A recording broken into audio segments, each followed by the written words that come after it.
Hello and welcome and welcome and hello and welcome. Thank you for joining us once again on Un Poco Mas, the show where we give you just a little bit more. It is Monday. It's January 22nd, 2024. Toper time check. It's 10:22 in the AM. Guys, the SOFI stock kind of a typical day and then not sort of following the chart of the other growth stocks, but not popping as much, kind of following Affirm. Upstart really popped today. Um, so much to talk about, guys. I mean, there's a million directions I could go. I could do my SoFi rock opera that I've been developing now for literally I've spent 15 minutes. And it is coming along quite well. Dress rehearsals. The problem is the union actors and musicians, they all want scale. I've assembled over 100 musicians, a live orchestra here in my office. It's just a mess, though, because we do not have a pit here, nor a stage, nor any facilities by which to do a full rock opera. But we're going to pull it off on earnings. We're going to make it happen. But guys, here's the good news: 46 million shares traded on the day. The volume is very flat. Algo is locked on hard. Guys, the other good news, if you're worried, why haven't we gone up yet? Why haven't we gone up yet? What's the problem? Management has this all set up. Guys, I mean, I'm not one to whine and cry and bitch and moan and be a huge never-ending drag of a Karen. That's not me. But guys, Friday they borrowed, net borrowing was 12.6 million shares out of like 46 million, so more than a quarter. Today we're talking about 3 million net borrowing, and I don't know exactly what all these numbers mean to a fine point. But again, if you go over and you look at the aggregate short volume ratio, I can compare them to a month ago. I can compare these numbers day by day. I know the mechanics of exactly how they work in the dark pool are a little bit complicated, not a little bit, a lot complicated, and they can take a few days to pop up on the sort of aggregated numbers that you see back on this screen. So that's why people ask me, why does it show net borrowing of 12 million and then this only goes up a few million? I said because it's not like a 1-to-1 ratio. That's not how these things work. But anyway, if you look at the aggregate short volume ratio, this has been in the 50s now for the last 6 trading days. Before that, about 7 trading days in the 40s, couple in the 30s, and then it was back in the 20s before that. How's everybody doing? Hello and welcome, welcome and hello. Thank you for joining me on Un Poco Mas. My name's Danny Deals. We are talking SoFi stock on the day, guys. So we're up 33 cents, 4.36%. High of the day, all the way up to $8.33, guys. And this thing is still trying to trade in 25-cent increments. It was essentially, if you look at the chart more carefully, it was rejected basically at 825, more or less. It was trying to, trade here. I know it popped up to 833. Then it was back to right around $8. The algo is trading this. So the algo is absolutely locked on today. And we're seeing that heavy volume where they're going to control the price action with high frequency trading. They're just going to set the bid and the ask and churn shares. And people are saying, well, why? What's the play? It doesn't make sense to keep leveraging against the into the short position, keep sort of throwing good money after bad. What's the play? And in my mind, as simplistic as my mind is, the play is, if you keep the stock, the stock pops on a percentage basis. That's like it's just how these things work. Like wherever the stock is, if they have, sort of the ER meets expectations, it's going to sell off like 8%, 10%. If it's kind of good but not great, it's probably going to pop. And this is, of course, all things being equal, if the day is relatively neutral. If some war breaks out or we have pandemonium, obviously, all bets are off the table. But you know, so basically it's starting where it starts. Like if we have a good ER, we're probably going to pop 5-6% and then we'll sell off over the coming days. If we have a great ER, 2, 3 cent beat, we'll probably be able to maintain some gains. But again, that would be like an 8% pop. So if you're starting from $8, you go to $8.64. If you start from 10, you're at 10.80. And what I expect to happen is we're going to have a massive beat and a massive guidance raise because analyst expectations for the SOFI stock simply don't make any sense. The notion that the growth rate is going to go from, 2023, 33, 34%, and then all of a sudden it's going to fall down to 20% inexplicably in probably better macro conditions than they were operating in under 2023, and a hell of a lot of, headwinds behind student loans. Student loans, there was a big uptick unexpectedly in Q3. Q4 should look even better. So guys, there's just a couple of things I wanted to draw your attention to, but I've been saying, over and over and over till I'm blue in the face that everything under sort of this 815 level has been more or less a Fugazi, and if anything under there involves heavy, heavy borrowing. And they push it down with borrowing, and I think they just didn't get any capitulation from retarders. That's the problem. They were just expecting a lot of weak hands to bail out in fear. I don't think anybody is in fear of this ER, and I can tell you why. Um, great. No new ratings on this turd of a site. Tip ranks. Let's see if they have any interesting news. Biden, more loan forgiveness. They always put that on SoFi. Mizuho lowered 22% year-to-date drop. Allies meteoric rise. So yeah, SoFi, it's all kind of bearish over on tip ranks, which they flip very, very quickly. But there is an absolutely just great article, and this guy's name is so fitting. Data driven investing over on Seeking Alpha. Um, if you want to go through the case of why these analysts' estimates are just really absurd, this is a great article for you. So he's talking, I can't read through this whole thing, guys, because it's really long, but he's just talking about how the analysts are basically applying absurd growth rates to SoFi that, their assumptions are all based on management being completely wrong about their company, about the growth, not understanding the company. It's like, you to believe this shit, you have to believe that the chia pet or the five head or the parrot knows more about the internal workings of SoFi than Anthony Noto and Chris Lapointe. You have to believe that. Why would Noto and Lapointe come out and put expectations that they can't meet when all of the evidence, look at the evidence, look at the numbers, look at the ER. Don't believe the false rhetoric. It is such easily disproven, utter dishonest bullshit. And the revenues are so, it's so stark when you read this article. I highly encourage you to read this article. Analysts expect 571 million in revenue, 0%, so break even Q4. SoFi, in its history as a public company, which is only 9 quarters, has never missed on its revenue guidance. Their midpoint is 575. SoFi is still growing its balance sheet. Its net interest margin on its loans is expanding. And guys, if I forget, remind me in the comments. I'm going to read a few of them. Not a Lurker is now in charge of the comments because I notice when I'm on this, I talk for like an hour and people tend to tune out. Their attention span is 15 minutes, 20 minutes max. So I'm trying to get in and out of these videos a little bit faster. But I'm going to play a clip from this video. It's by a guy, Investing Unscripted Podcast. Absolutely great video. It's called Down 25%. My biggest reason SoFi is a top buy now stock. So anyway, I just want to get through a few points of this article very, very quickly. I'll move on to a couple of points in 2 videos, give you another look at the short interest and the price action, and then just get the hell out of here. Welcome and hello.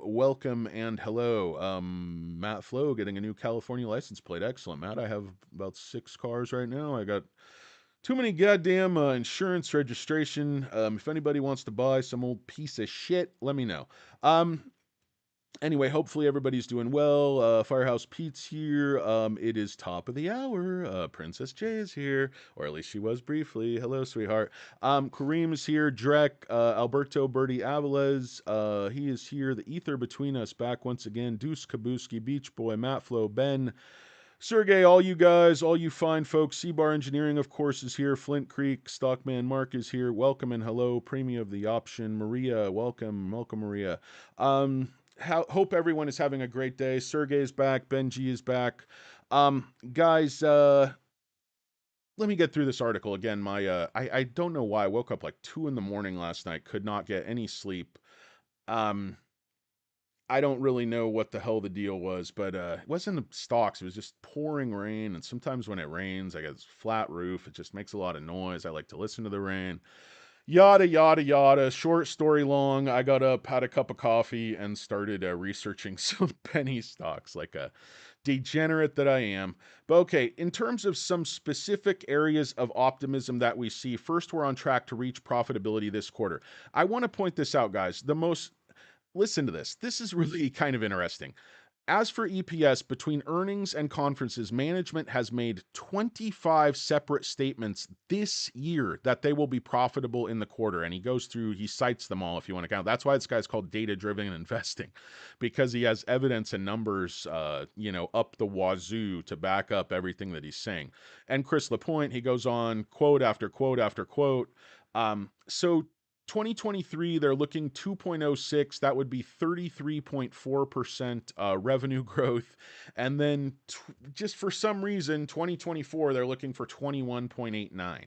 So analysts are expecting 2.51 billion. Lapointe said, we expect 50% of our revenue to be from the tech platform and financial services, and the remaining 50% from lending. And he said that on November 15 at the Stevens conference.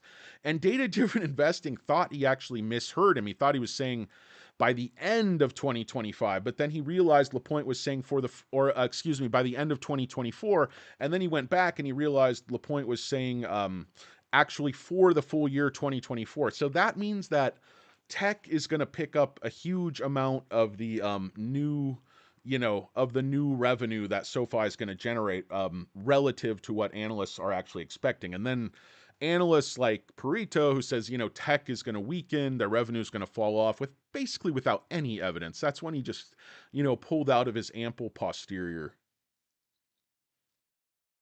Mm. Guys, if Princess J is watching, that is tap water. That is not coffee. I had my allocation at home overnight. I had like 3 cups. I've had 1 cup in the office, so I'm 2 cups over, guys. I'm a bad boy. Anyway, guys, so let's go on. I don't want to read all the quotes from SoFi.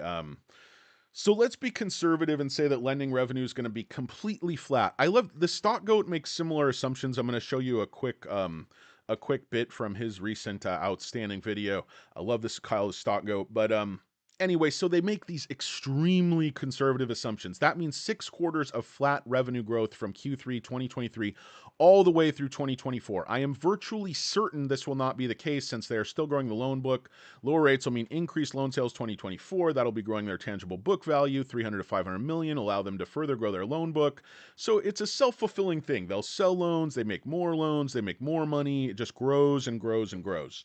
And that's what's been happening, and that's what's going to continue to happen. But he's assuming growth stops dead in its tracks in Q3 and does not go up for the next 6 quarters or 5 quarters. SoFi did 342 million. So he goes through the math, guys. Again, I'm not going to try to go through every letter because you can read this for yourself. But basically, he comes to the point that if you make extremely, extremely conservative assumptions, they should be at least like 2.7. I mean, that's basically what we're talking about. And the stock goat went through and he said, if you look absurdly conservative growth, that you take the lowest nominal rate they grew and just apply it to future quarters. So they have zero additional growth. And so he came at like 2.66. And these are just absurdly low estimates. They're making assumptions that are almost laughable in how conservative they are, and they're getting to numbers around 2.7, and analysts are telling you 2.46 or 2.51. I mean, it's just utterly absurd. And then management every single quarter comes in with low expectations, beats, and then raises guidance. So they build in whatever their estimate is for 2024, guys. They're going to be building in 2 or 3 guidance raises. I mean, come on. What am I, stupid?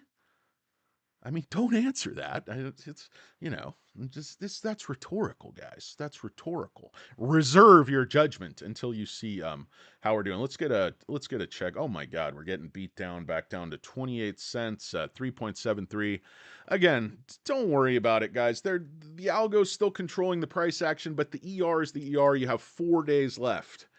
And I am suggesting Noto has a massive beat for these guys. So their trick is, hey, if we hold it to 8 or 850 and the stock runs, whether it's 12% or 20%, it's going to run sort of that same ratio of the price coming in.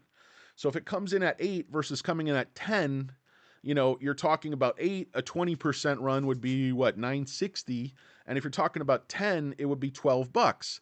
960 is basically manageable for the shorts. They've already been to 1160. They've already been to 1040, 1050 multiple times. We've challenged, and they clearly they just reshort. They don't even, they don't even bat an eye. But if the stock starts to run up past 12, you're talking about losses that are not manageable. And then that's when you start talking about the squeeze, when these guys are absolutely forced to cover. Because they're not going to cover voluntarily. It's one of those things where, like, could we get some cooperation? Absolutely not. We are not going to give you any cooperation.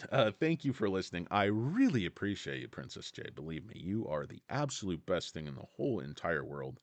And I love you so much.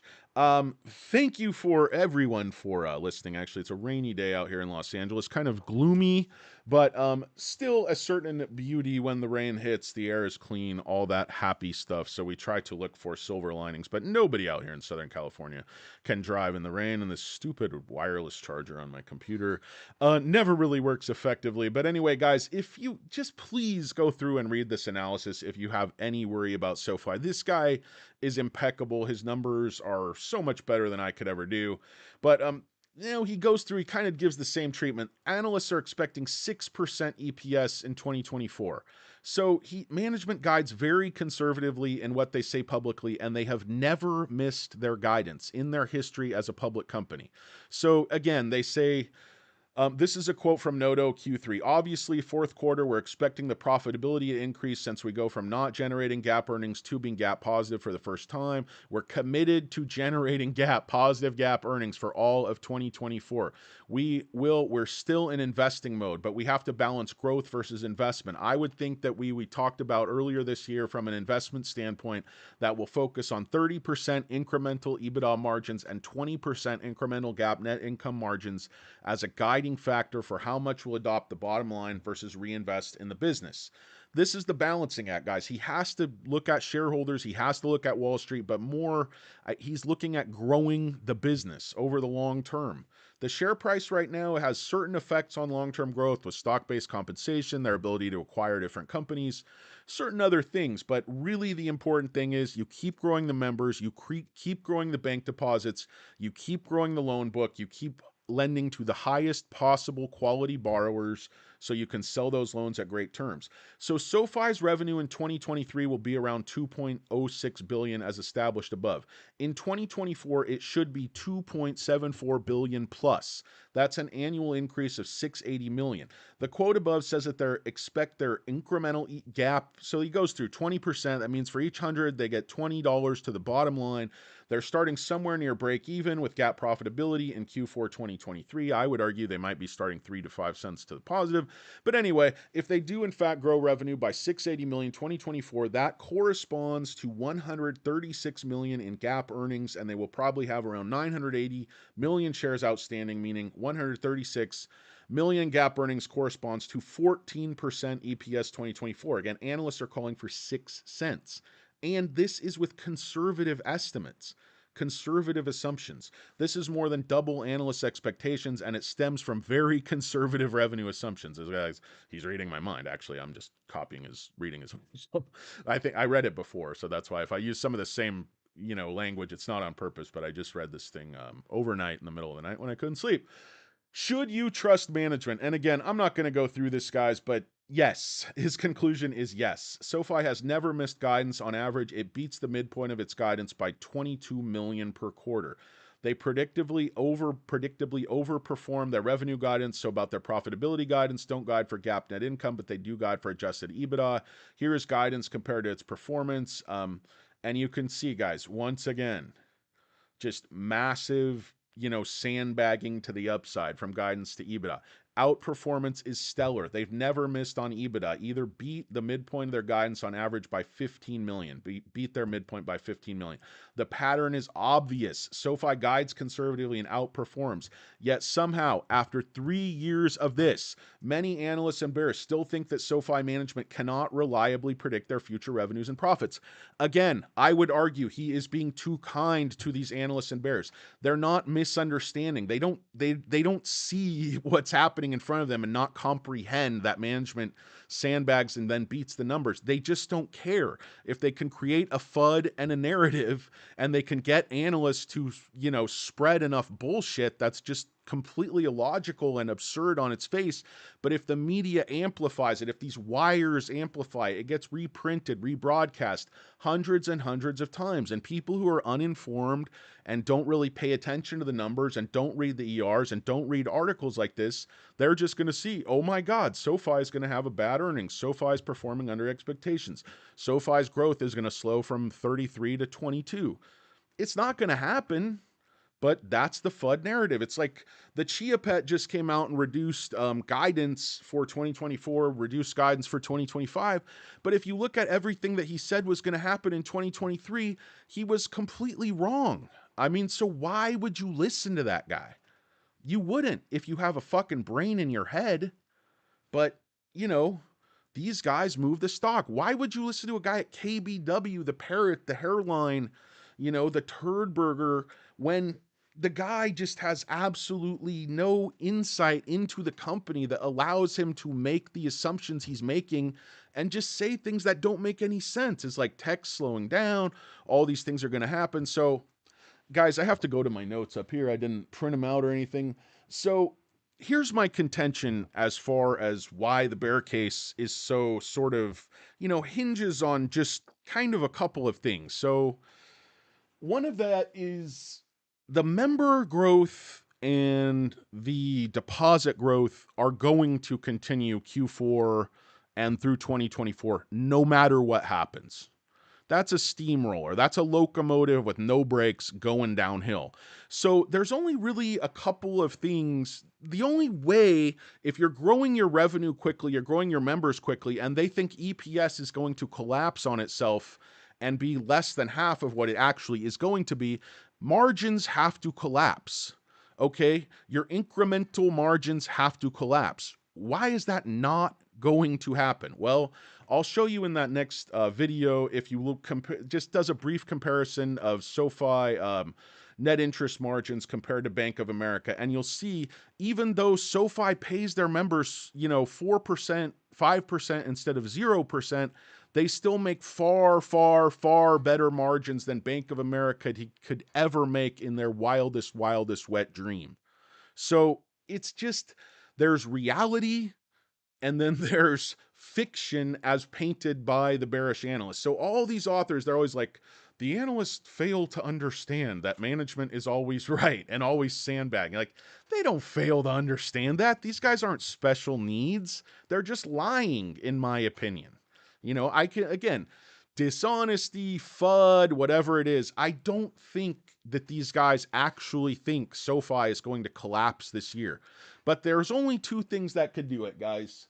One is that the defaults get so bad that their loan, the net interest income just completely falls off. The other is that the tech side implodes. Now, management is telling you the tech side is going to do the opposite. I don't have any evidence to suggest the contrary, and management has always been right so far. So I'm giving them the benefit of the doubt. The other thing that could kill them is defaults, and that's basically what he builds in here for the first time in 3 years. Overreach there. Basically, one is that they don't execute, which I don't really think is a possibility. The other is the balance sheet risk, deteriorating macro environment, unsecured personal loans would go into default. But the assumptions they're making to get to 2.74, to get to 14 cents are already extremely conservative. They don't count in the fact that we're probably going to get a lot of tailwinds on home loans, a ton of tailwinds on student loans. So, guys, please, please, please go ahead and give that article a read if you have the time. And if you don't, guys, just trust me. Again, stock goat, this guy, extremely conservative. So, this video again, investing unscripted podcast. I guess this guy's sponsored by Motley Fool. Some of you might, not think that's the best thing in the world, but I think I watched this video and I think the content is really outstanding. So, just listen to this.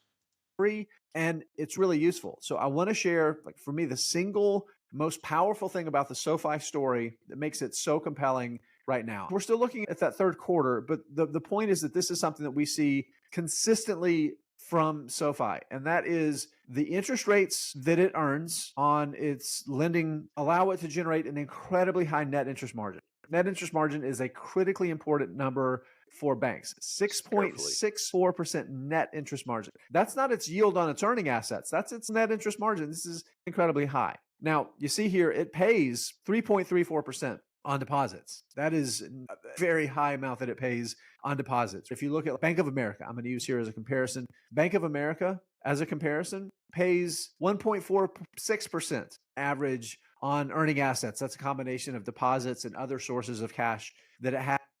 Look at the yield on assets, guys. Bank of America 4.22. SoFi was just a hair under 10. Okay. So SoFi pays over 2 points more cost of funding earning assets, and SoFi's getting 4 points more on net interest margin. It's a superior cost structure. SoFi has built a better mousetrap. Even if SoFi is valued as just a bank, with the growth of that bank and the net interest margins and the eventual net margins in general, the valuation is stupid, guys. Show me another bank. Show me any other bank growing deposits at SoFi's rate, period. There's only a couple in the country. And then show me a bank that's native digital with SoFi's superior cost structure growing at that rate. You can't do it. And then third, show me a native digital bank growing deposits at that rate that also owns a tech stack, a tech company, a complete backbone that's going to be saving its company $80, $120 million a year. And they can furthermore sell those services to their competitors. Guys, what are people not seeing? These numbers speak for themselves, and they just throw enough horse manure at you, and you're like, oh, this stinks. Like, no, it doesn't stink. They're throwing shit at you. It has nothing to do with SoFi. Anthony Noto's hair is perfect, you losers. What's wrong with you turds? Buy the fucking stock. And that's not advice because I'm not qualified to give advice and I don't know anything. I'm certainly not a financial advisor or an advisor of any description. I'm not your spiritual advisor and I'm not your role model. I don't have perfect hair like Noto. I look like a fucking scarecrow. I look like a Just for Men ad combined with a Deal-A-Meal ad. Fuck you guys. I don't know why I'm getting so angry all of a sudden. Probably because SoFi was up, way up, and now it's barely up. Okay, here we go again. I don't want to be more than friends. But guys, if we just might get out alive. I think my phone is like chat quoting me or doing something crazy. All right. No coffee. I'm trying. So many people trying to get a hold of me, and I don't know why. I don't have anything to say. I don't have the answers, guys. Stop calling me. In any case, except for Princess J, the rest of you leave me alone. What's up, Matt Flo? Hello and welcome. What's up, Benji? What's up, Bobby? Big Bobby. Bobby Atkinson. Get my earful on a Monday afternoon. I'm dealing. Danny Deals is dealing. Dude, watch me throw that curveball at you. Come right at your head. You bail out. Strike three. Big, let's see, premium of the option. Dude, he's not lurking anymore. He's in charge of the entire operation. Maria Powell's here. C-Bar's here. Leo Longevity is here. From the Crypt MG, I believe that is my son. Yes. Klaus Baum. Yes, it's opposite day, Klaus. I actually, I can actually tolerate you guys sometimes. I'm starting a SoFi windbreaker company. Perfect. Print me up a big one. I get most of my windbreakers from Omar, the tent maker. He's up the street. He just, He does clothes for camels and bazaars and different stuff. But as a man who knows his livestock, he's willing to work me in. Paid off just off my savings account 4.6. Nice. Looks like I don't know, Hybrid Duncan's getting some kind of shady massage. I don't know. I don't want to know, Hybrid Duncan. That's your own business.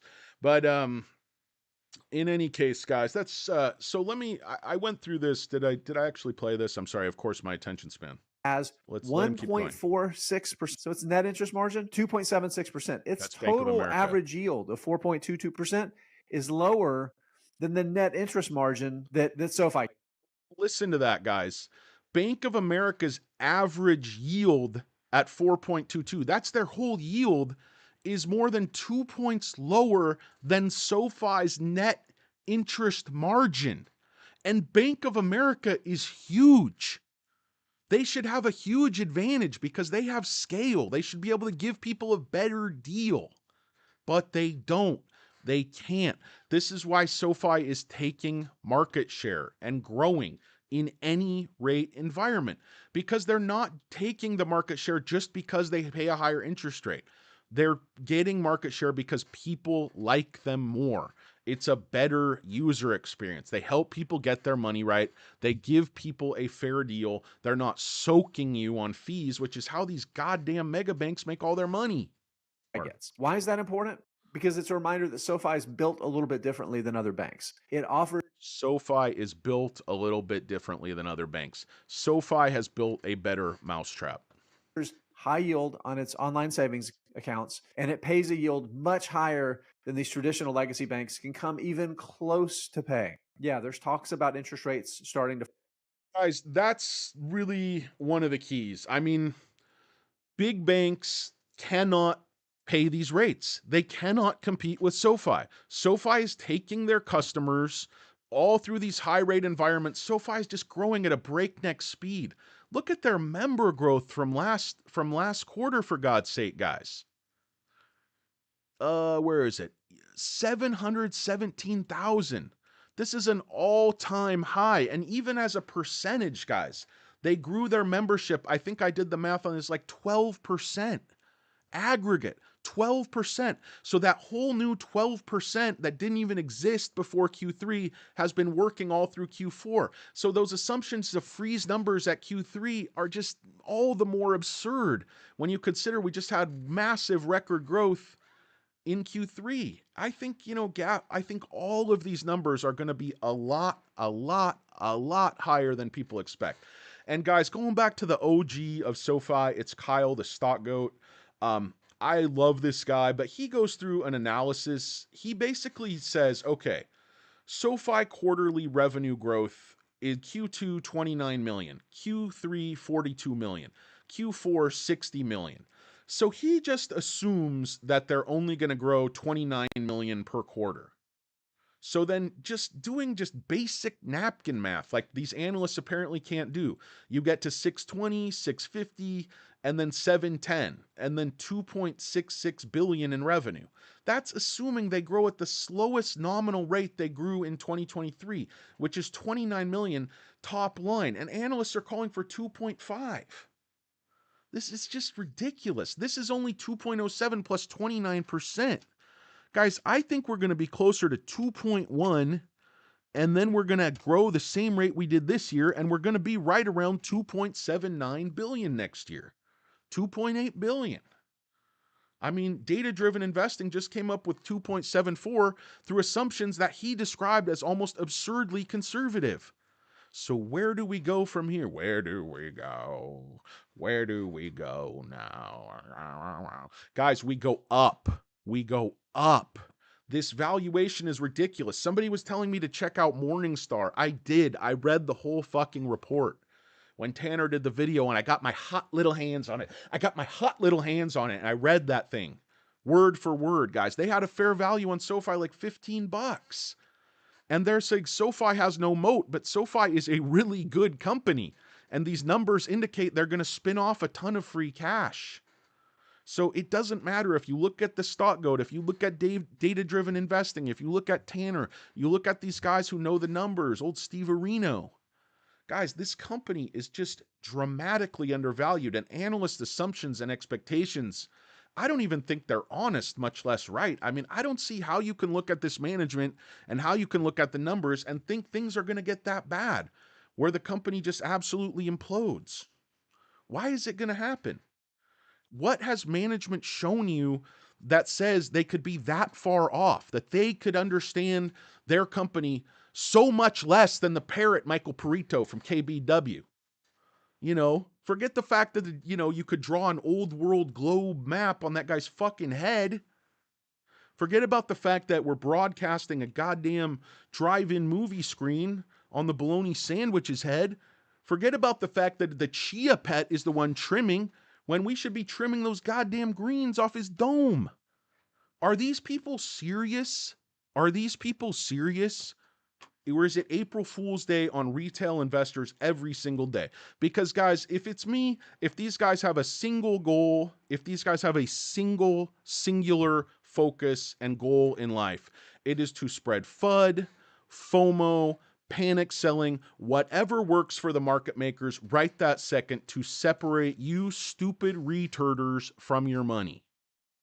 Because that's what the stock market does.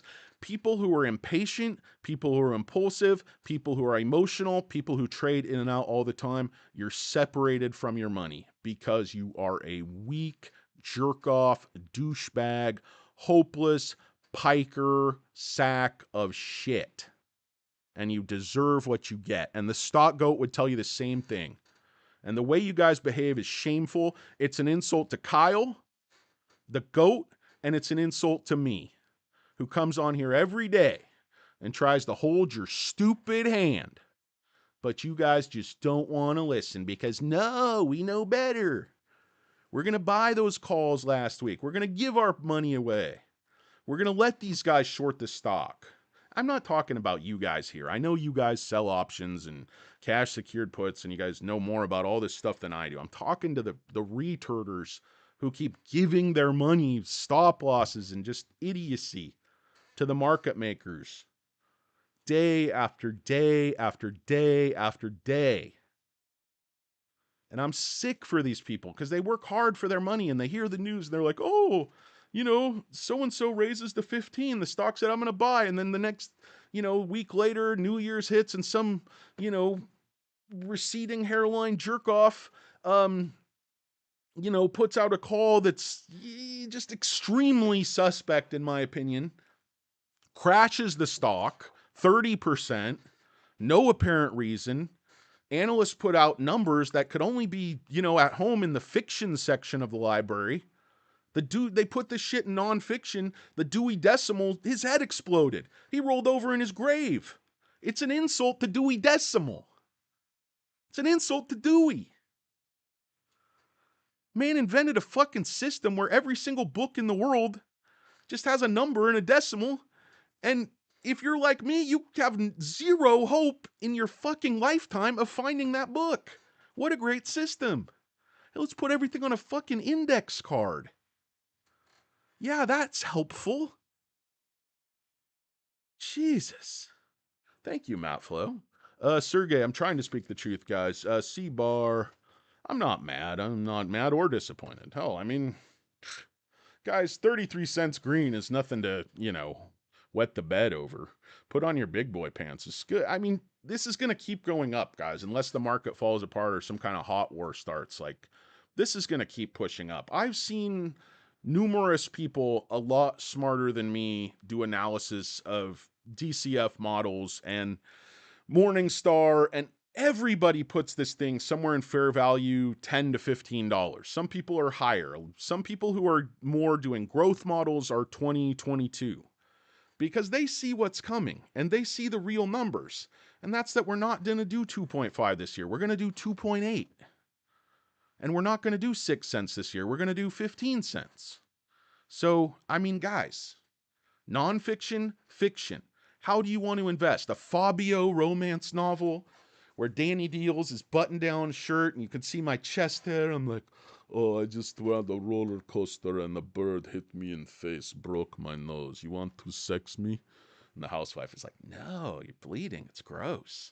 that thing where Fabio went to Magic Mountain. He was like kicking off some like ad campaign or something for like I can't believe it's not butter, and like going to the roller coaster and a bird hit him right in the face. It's like that could only happen to Fabio. He's like, oh, I can't believe it's not butter, and they're like, Jesus, what the fuck's going on? You're bleeding everywhere. He's like, I need my check. Like, Jesus Christ, you sound like Schwarzenegger mixed with Andre the Giant.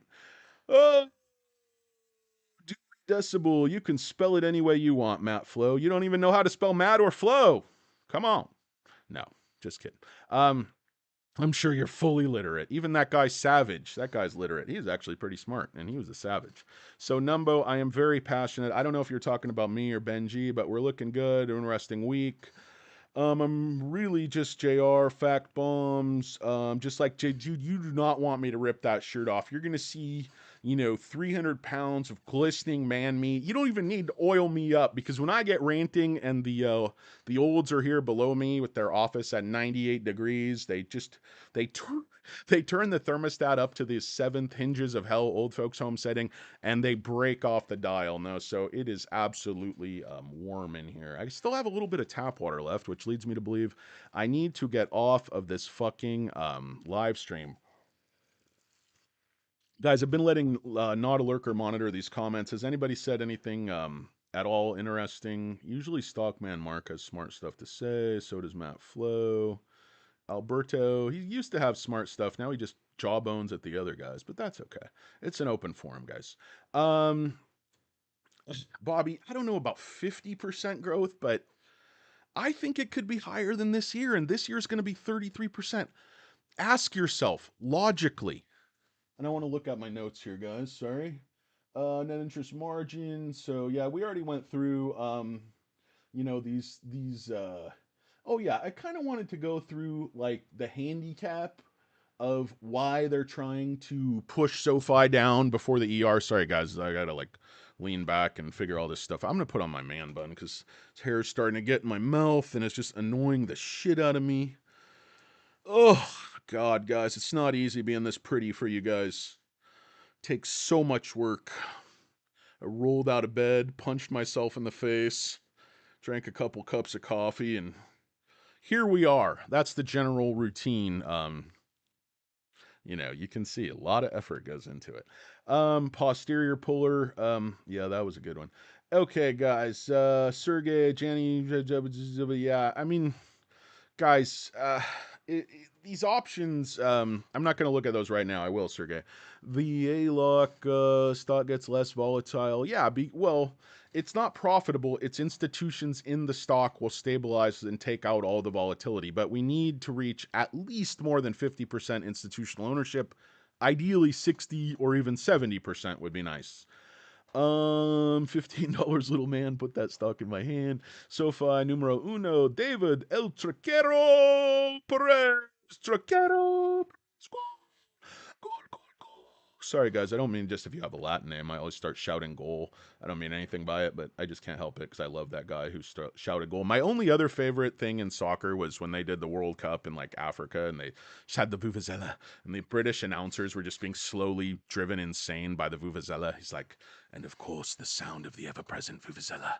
The Vuvuzela always here, never ceasing, unrelenting. I wish I could find some relief from the Vuvuzela, but it's like a combination of like the Telltale Heart and Heart of Darkness. Like the Vuvuzela just slowly driving Clint Drysdale out of his mind. He's like, oh my God, yes. And I have no idea why this contest between England and Germany has drawn out so many vuvuzelas. What the fuck? Why are you doing that? It's like the whole time you're watching just sounds like some kind of fucking like medieval, you expect Tina Turner to be there in like a fucking dome, like some kind of Mad Max situation. Some little guy with like short arms, like, and the ever-present Vuvuzela. I'm gonna call my therapist. I'm going completely mad. It's Germany 1-0. Fuck you guys. I do hate you guys. Thank you for pointing that out, Not Lurker. What's up, Mr. Taylor? What's up, Doofus Rufus? Adam DeMonico in the house. Michael Anthony Hall here. Ricardo Alex in the house. Matt Flo Numbo. David still here. Okay, guys, I think that was pretty much all I had. Oh, yeah, I wanted to talk about the handicap you put on a stock. I mean, this is critical, guys. Palantir, Affirm, CrowdStrike, they're playing from the ladies' tees. Okay, SoFi goes back to the men's tees because we're men, we man up. And that's not a gender thing, that's just, man up. Um, SoFi goes back to the men's tees, and the officials, the analysts, the market makers are like, no, no, no. You go back to the pro tees, way back there on that island. You're like, well, why does Affirm and CrowdStrike and all these shitheads get to hit from the ladies' tees? Because we hate you. Just like Danny Deals and his Third Army, we fucking hate you. So you hit from the pro tees. And SoFi's like, okay, perfect drive. It's like that par threes playing about 260 into the wind. Noto just drops a fucking monster 5-iron about 5 feet from the cup, checks up, little gimme for birdie. Doesn't matter. Doesn't matter what handicap they put. If the fucking SoFi was a horse, there would be so much weight, so much ballast attached to SoFi as a penalty for being superior. That horse wouldn't even be able to move. It'd be more lead than flesh and bone. You'd have to have another jockey made out of lead. You'd have the only horse race in history where the jockey had to bring his girlfriend behind him for extra ballast just to weigh SoFi down. And you know what? SoFi still wins that race because their competitors are a bunch of fucking nags who can't compete. I'll get to Happy Gilmore, Matt Flo. But right now I'm talking horse racing. I'm talking nags. I'm talking handicap. I'm talking ladies' tees. Let me give you an example, guys. Let me give you an example. Okay, it's basically the same thing with Affirm. It's the exact same fucking percentage, the exact same chart. I mean, look at this thing, guys. It's not okay. I mean, I'm exaggerating. Look at SoFi. Look at Affirm. It's basically the same exact fucking thing. Okay, Affirm's for all the hype about Amazon and da da da da da. Affirm's market cap is 13 billion. Okay, SoFi's not even 8 billion. And then if you look at Affirm's earnings, guys, they are making less revenues than SoFi and they're losing a ton of money. I mean, what am I not seeing here, guys? I mean, yes, they had a nice pop there from 400, and I understand their annual growth is pretty solid. I mean, 870. SoFi went 5 to 1 basically, and then they went 870, so they grew 500 million there. SoFi went 1 to 1.5, and then they went from 1.35 to 1.59. So last year their growth hit the shits. So they have a bit less revenue than SoFi, like 10%, and they're losing 171 million. Last quarter they lost 205 million. Quarter before that, 205 million. Quarter before that, they lost 322 million dollars. And everybody's like, "Oh, machine learning, algorithm, Amazon." Guys, how can we exist in this alternate reality where numbers and facts and growth and actual trends no longer matter to a stock, and this only applies to SoFi? I mean, I don't mean to just bitch and moan every single day for the last 8 months and just repeat the same thing like a fucking broken record set on Karen. Is that a 45 or what speed do you play that? Oh, please play that at Karen. Oh, Danny Deals. Yeah, yeah. We have a special Danny Deals setting on this record player. It goes to Karen. The volume goes to 11 and the speed is at Karen. And you'll just bitch and moan endlessly. Oh my good gravy. It's David Redliner. David Redliner. Where have you been, good sir? I have not seen you since Friday when I did a video. What was I expecting David Redliner to show up at my house for coffee on Saturday? No, I wasn't. But it'd be nice. Guy cruises in, got a little baseball cap on. You know. I don't know. I don't know why I just enjoy saying David Redliner. It's just a good name to say. Like you could be like a motorsports hero. Oh, coming in a hard second, crashing on the finish line is David Redliner. Oh, he's a motocross here. His son's doing motocross. David Redliner Jr. Um, I don't know. Anyway, I don't know why I always get completely confused and sidetracked when David shows up. But hello and welcome, David. Mark H. Serious question. I'm going to say that's a typo, and you were trying to say serious. Who buys and sells based on analyst prediction over management? Okay, Mark, here's how it works. They get, like, for instance, on January 2nd with the forehead, not the forehead, that's the bologna sandwich, five head, what's it, the hairline, the parrot. Squawk!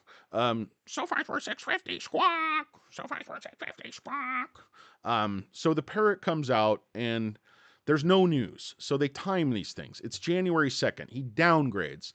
This gets the problem, it's not the downgrade that they're listening to him, it's that it creates a narrative throughout the entire financial media, TV, wires, websites, bulletin boards. They're all saying, hey, analysts are saying SoFi is garbage. Analysts are saying SoFi's tech's going to fall apart next year.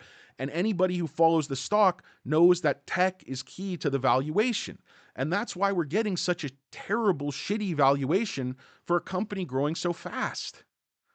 Look at Affirm's valuation at 13 billion. You're like, well, they could catch fire and grow. Anything could happen. But what is happening? SoFi is making money. SoFi is growing at 33%. SoFi is growing deposits faster than almost any other bank in the country. SoFi has a superior business model.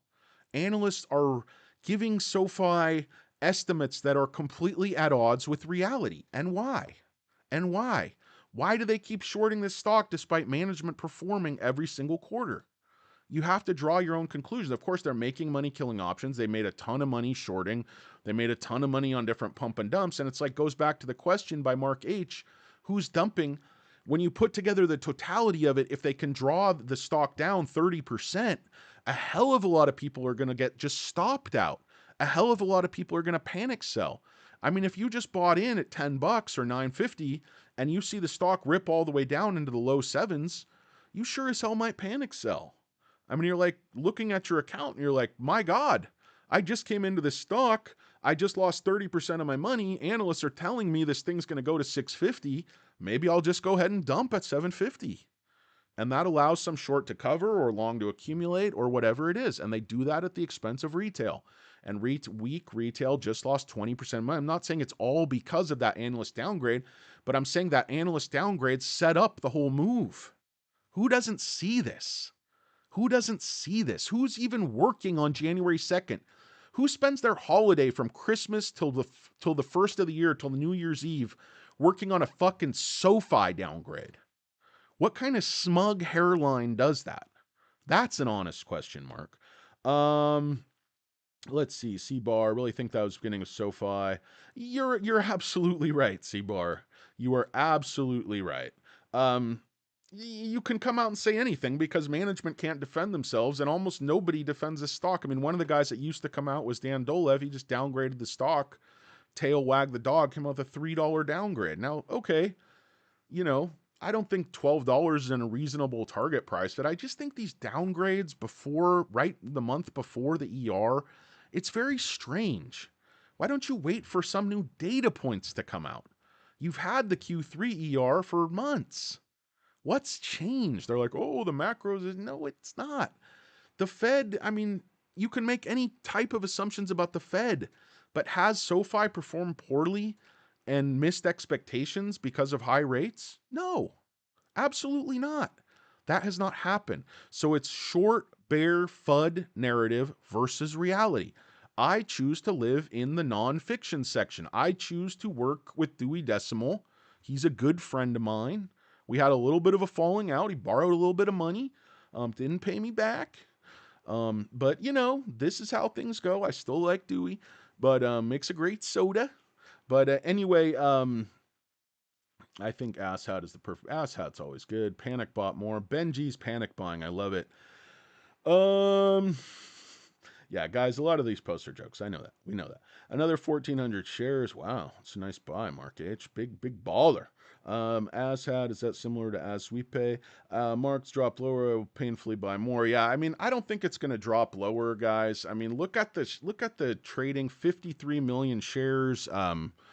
Topper time check, guys. It's 11:15 in the a.m. out here in beautiful, rainy Los Angeles. And I have been going on way too long, according to my hall monitor. Guys, I don't really have much else to say. It's a SoFi mountain hump bleeding sideways. Let's get a check of the short interest. Mike Hill is trying to catch up. Not a lurker admonishes you guys, do not like or subscribe. You will like I said, once you subscribe, it's like you watch that video in the ring. All kinds of supernatural, paranormal things start to happen. Your whole life falls apart. You probably will get a flesh-eating virus if you subscribe to this channel, so do not do it. Good afternoon, Tommy Dimes. Good to see you. Came in just at the end, which is the best part because you don't have to watch very much. We are moving on up to the east side. Guys, if anybody wants to see my rock opera on earnings day when we hit 5 cents a share and go moon rocket ship emojis, let me know. So far, just to preview this turd for you, basically what it is it's a series of popular songs, mostly like from the 90s or older, and I changed the lyrics to talk about SoFi, and it takes you through the range of emotions. Of course, I've been in SoFi since IPOE. I owned all the SPACs because I'm a big fat moron. So I was buying the SPACs, you know, at $10 or 12. Some of them are like $11 just for no reason. You guys remember the COVID SPAC mania. I was bored. I had nothing to do. I had some money, so I was just buying SPACs. It was all over the place. Then when they announced SoFi, I got more units, IPOE units. I ended up doing cashless conversion. So I have been here forever, guys. And yes, I doubled, tripled, quadrupled, quintupled down in the 4s and 5s. So my average on my SoFi account is $5.69. My average at JP Morgan is like, I have a little bit more there. It's like 6.15 or something like that. But I have more. I have SoFi share. Every place I have an account, which is like 5 places, I have SoFi shares, and several of them I have SoFi Leap. Sorry, this chair is squeaking so much, guys. When I get bored, I start to pivot in my chair like a moron. But anyway, guys, as far as the rock opera, it's gonna take you through like pre-SPAC, the emotion. Then it's gonna take you through the SPAC selection process. It's gonna take you through the good times when we were running high. It's gonna take you through the bad times. But we have Black Parade, we've got SPAC in the middle with you, we've got Billy Joel with Chamath Be Right, Chamath Be Crazy. Um, we've got some Pearl Jam, Don't Call Me Daughter. We've got live, guys, live. Lightning crashes, markets crash, most student loans die, the payments fall to the floor. We've got God, I've got so many. I don't even know. I can't even remember writing most of this stuff. This is really terrible, but you guys are gonna hear it, like it or not, you sons of bitches.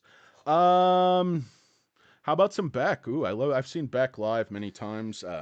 You know, probably my favorite Scientologist. Yeah, I mean, we could do Beck. If the ER's bad, I'll tack on Loser in there. Or was that crazy redneck truck driving neighbors downstairs? There were some. That was a great record. Soy un perdedor, I'm a loser, baby. So why don't you kill me? But that's a song a lot of people know. But man, he has some other really really good songs. Get some Stones in the mix. Good idea, guys. I still have more. That's not even all. Yeah, Crazy Heart, Weary Kind. I have Under Pressure by Bowie. I have oh, I put in a little Sum 41, which is one of my stupid guilty pleasures. Um Man, I just have all kinds of stuff in here. I have a little I end up with a little Garth Brooks Thunder Rolls and then transition into some illegible just absolute nonsense. But guys, if you can't sleep, if you're an insomniac, if you're a complete fucking lunatic, only then would you write a brilliant SoFi rock opera and actually perform it. Because, guys, I know if I do this thing, it is going to be so incredibly stupid. And I'm going to feel like such a dumbass that if I don't do it live, I'm never going to post it. Because I'll go back and I'll watch it and I'll go, oh my God, that was horrible. So I might do it for earnings. We'll see how earnings come out. You know, if, if earnings are really bad and we absolutely tank down to like 3 or something, probably going to leave the SoFi Rock Opera on the cutting room floor because it would just get extremely dark and depressing. It would be mostly like Cure and, you know, I don't know, Blue October. Just fucking, I'm sorry, But anyway, so guys, that's the thing. Oh yeah, it's gonna be far more impressive than guys. Once you hear my rock opera, you're gonna want to send me $5. You're gonna want to pay for my course in how to write a fucking ridiculously awesome SoFi rock opera.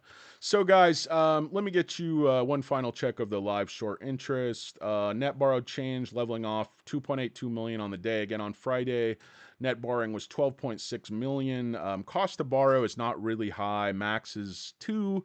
It's usually under 1, but if it pumps up to 7.94, then shares are getting a little bit tighter. But as of now, they're just resharding, guys. They're not covering anything. And you might look at this and you go, oh, this was a big pop. It popped like 7-8%. But at that time, guys, Upstart was popping like 13%. Affirm was popping, a bit more than SoFi. Palantir was way more up. Even Coinbase, PayPal was up big this morning. So everything's kind of coming back to the field, kind of pulling us back in. But Ally had a great quarter, as you guys know. Everything's boding really well. I saw, basically a lot of the banks that didn't do well, it's because they had big write-downs, big charge-offs. SoFi took that medicine in Q3, guys. I've been telling you this all fucking year, but you don't listen. I said SoFi is going to pile every single bit of spending, pump as many members as they can in Q3. And if you guys can look back, I'm not making this up. I said Q4, they are going to cut the spending way back. Let those members work. Let the stadium deal work. And they are going to make a huge and surprising GAAP net profit in Q4. And guys, adjustments do not only go the wrong way. Adjustments can also be positive. It's much rarer to have a write up than a write down. But you could get an adjustment to the loan values. You could get an adjustment to some other asset. You could get a positive adjustment on Galileo. You could get a positive adjustment on Wyndham because that's outperforming. You could get a positive adjustment on a fair value of some asset.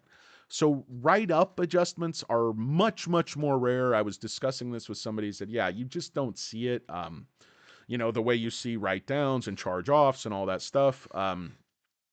But it is very possible they could have been saving up some upward adjustments, some total crazy Ivan, some total Fugazi, and we end up with some huge beat on paper the way we had a huge loss in Q3. Now, is that going to happen? Probably not. Probably we make 1 or 2 cents and, we get kicked in the nuts and we say, thank you, sir. May I have another? And we have to go on and just make quarter after quarter after quarter and continue proving ourselves. Because I don't think, GAAP net profit is just going to be a panacea. We're not going to be on the S&P 500 right away. It doesn't mean institutional ownership is just going to jump from 38 to 60 overnight. But it's a start. It's a start, guys. And you got to start somewhere. A lot depends what that starting line is. If we hit a great ER, it certainly matters if we're at 8 or if we're at 10 because we're probably going to pop a certain percentage, not to a certain dollar value. Okay? And market makers know this. They're always setting us up. They're always doing everything they can. Short ratio, short scores, borrowing, all the evidence put in front of me. I can't decipher it all instantly. It all kind of takes a few days to shake out and come into the aggregate numbers. But everything says, guys, last week, reshart, reborrow, dig in your heels, zero covering, killing options. Friday, massive borrowing. Today, borrowing again, killing the SoFi stock, still up 4%. NASDAQ is basically flat. All the markets have come back. They're just a tiny bit green. So, SoFi just being with these pack of growth stocks and being shorted and being held down, is it what I want to see? No. But is it okay with me? Yes, it's okay with me. 4%, 30-cent increase. And I think we're going to start to pop here, guys. They're killing the volume on the stock, but we've traded 54 million shares.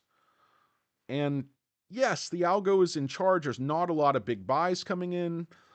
If we take a look at the daily, there's not, you guys can see that the volume's all at the beginning and then it just completely dies. And the algo absolutely locks on. They hit these stop losses here again. Just push the stock down below 775. And again, these things are no accident, guys. And see, you might not want to sell, but you might have bought the stock at like 925 or 875 or whatever the hell it was. And you said, okay, I'm going to not set a 10% stop loss. That's a little too aggressive. Maybe I'll set a 20% stop. And so they stop you out. It's not rocket science, guys. They churn, they accumulate, they stop. I thought they'd cover, but they didn't. So, it is what it is, guys. We have 4 days left. I am expecting an absolute blowout that's going to send the stock absolutely fucking stratospheric. And if you disagree, you're a fucking turd, and I have absolutely no use for you. I hate you guys. I hope you do have a wonderful day nonetheless. My name's Danny Deals. It's Un, Poco, Moss for Hurricane Lopez, Stock Karen, Not a Lurker, and the entire team here at Un Poco Moss. This is Danny Deals saying thank you for watching, and we will talk at you again real soon. Have a great day. Peace. We're out.